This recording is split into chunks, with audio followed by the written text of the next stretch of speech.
Few days, a lot of people have objected to the aerial photos and videos of the crematoriums being shown and circulated by the media, and these people argue that the media in showing these pictures is encroaching upon the private and holy spaces of the Hindus. They also argue that the media is mocking the final Hindu riots.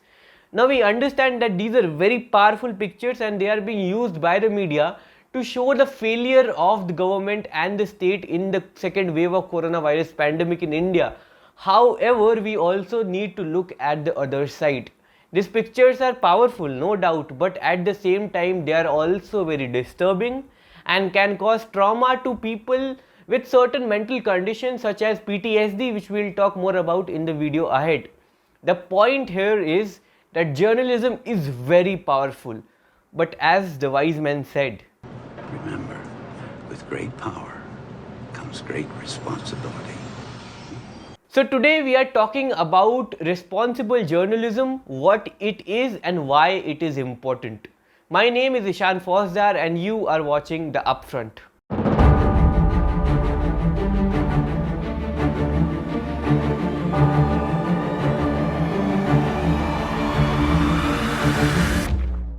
When we talk about responsible journalism, we are essentially entering the field of media ethics. Now, ethics in itself is a huge branch of philosophy, and to give you an evidence of how important a subject ethics is, you need to look at the UPSC paper scheme. Now, in the UPSC mains exam, we have 4 main papers, then an essay and an optional subject, and in the 4 papers, the 4th paper entirely deals with the subject of ethics. That's how important ethics is. Ethics in very rudimentary terms can be defined as the systemic study of what is right and what is wrong in a professional sense. Now I say in a professional sense because if we talk about ethics on a bigger spectrum of humanity, we are essentially entering the field of morality, and morality and ethics are 2 different subjects. However, in an intersection of a certain region, morality and ethics can be used interchangeably, but that's not true for all situations, that's an exception. I can talk about morality and ethics for the entirety of this video, but that's not what we are trying to understand here. If you want a video purely on ethics and morality, please tell us in the comment section or reach out to us through our Instagram handle or Facebook handle or social media handles. Today we are talking about ethics and professional ethics, and professional ethics is a set of guidelines, set of codes which differ from profession to profession, and we today are talking about the profession of journalism, so we call it journalistic ethics or media ethics. Media ethics basically tells a journalist what he or she should do and should not do, what is journalistically ethical, journalistically correct, and what are the responsibilities he or she bears as a journalist. As I said earlier, ethics is a branch of philosophy, henceforth consequentially media ethics will also be a branch of philosophy. Therefore, the ethical principles which we are going to learn today can be traced back to Jeremy Bentham's utilitarianism or Immanuel Kant's deontology. From these roots, we have some basic tenets of ethical journalism. However, we need to keep in mind that different news organizations have different ethical codes, different guidelines. However, the basics remain the same. The basics of ethical journalism are basically 5: truth, fairness, objectivity, sensitivity, and privacy. We'll see an example of a post, and through this one example, we'll understand all the other ethical principles. The post which you see on the screen right now is from a news organization called the Tatva, and this post was written in the lieu of the post-poll violence which happened in West Bengal. So using this, we'll understand all the ethical principles. The first, which is truth. The ethical principle of truth essentially tells a journalism that he should always deliver what is true and avoid falsehoods and false news. But the question is, what is truth? Is truth something which is accepted by a large mass of people to be true? Or is it something which is coherent with our value system and the world views? There is ample debate between the different theories of truth, between what is truth and what is not truth, but we will stay on the surface and define what a journalist can do to ensure truthfulness in his story or her story. There are two steps which can be taken. The first is to make sure that the information which is being delivered is accurate, is correct. This can be done in a number of ways. For example, checking if the source of the information is legitimate and then cross-verifying with different sources. The second step would be to be honest to the story you are telling. With this, we now jump to the post by the Tattva and examine if it stands on the ethical principle of truth.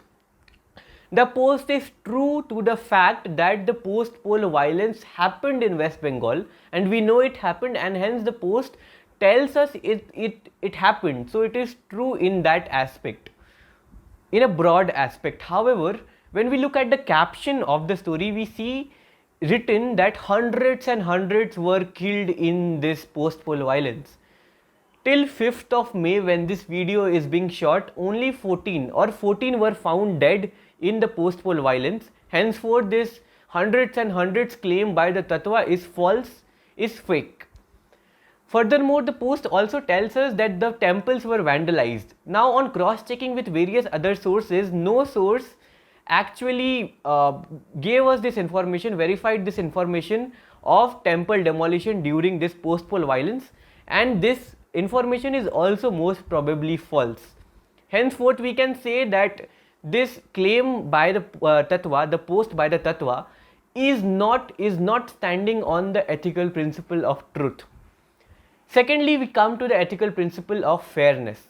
Now, the ethical principle of fairness tells that a journalist should incorporate as many perspectives as he or she can in his or her story. Fairness comes into a story when we understand that truth cannot and should not and is not most essentially black or white.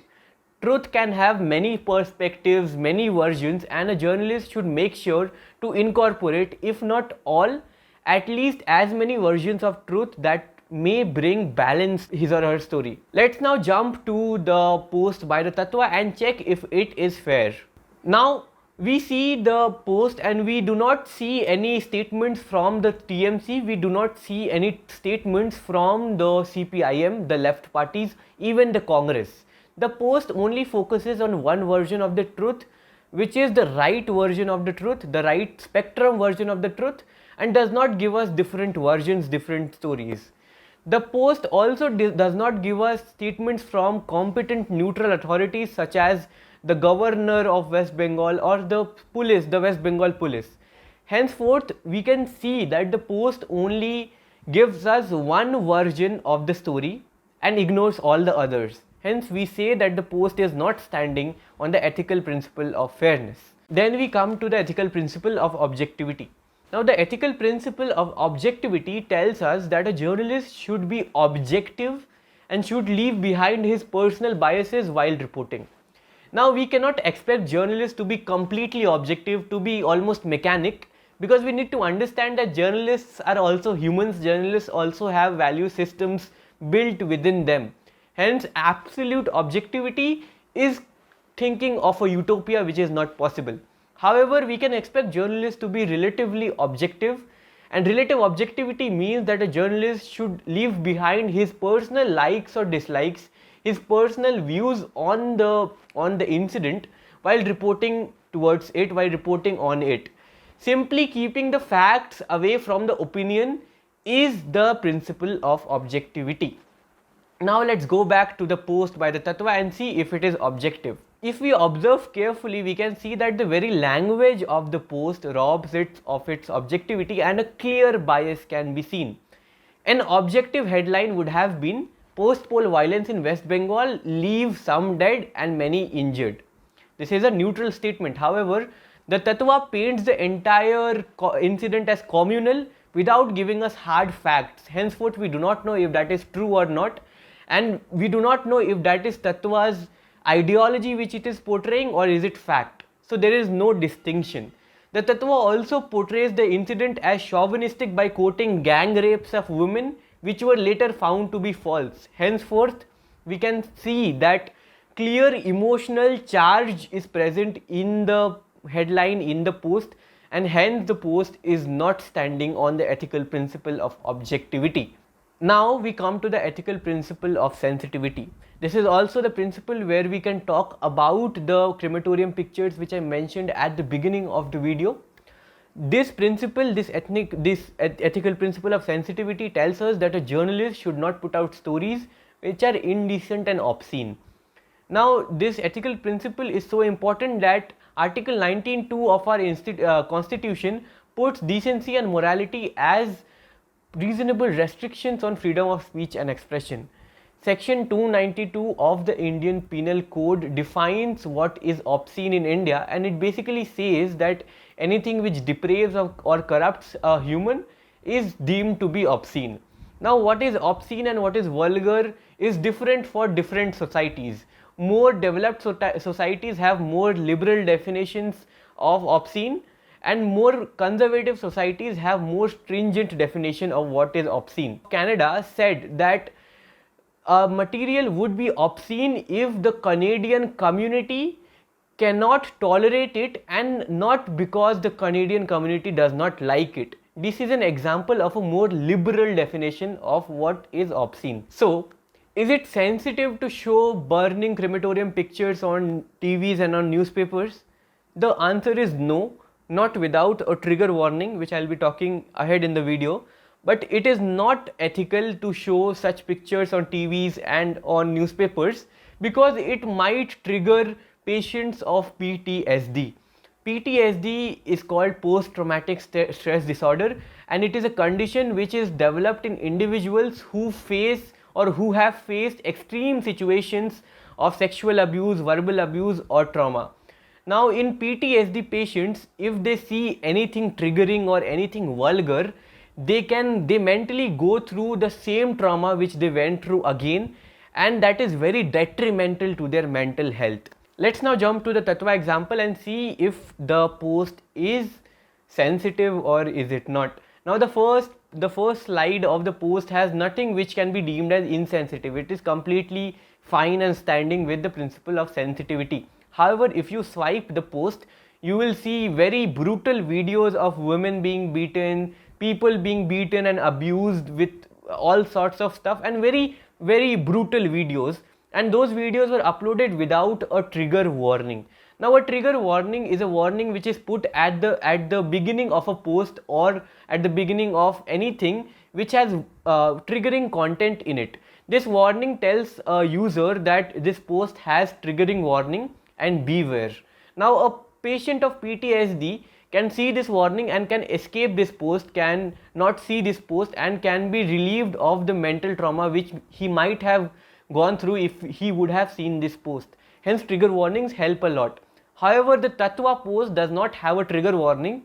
It shows all the videos of brutal beating without any warning, and at the end it also says that the videos are triggering. Hence we can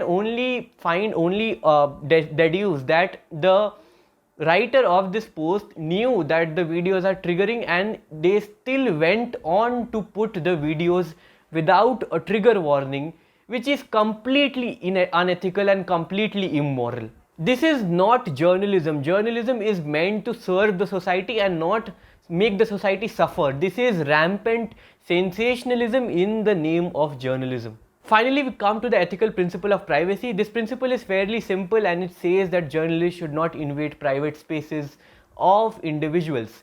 Now, the crematorium pictures also invade privacy of individuals. However, the journalists did that to expose the fraud of the state, because the government is not telling, was not telling, and is still not telling us the real numbers of how many people died in the coronavirus pandemic. So there is this debate that should journalists invade private spaces of individuals which are happening in public to expose the fraud of the government. This is a debate. Tell us what you think in the comment section. Is it ethical? Is it not ethical? Is it invading privacy?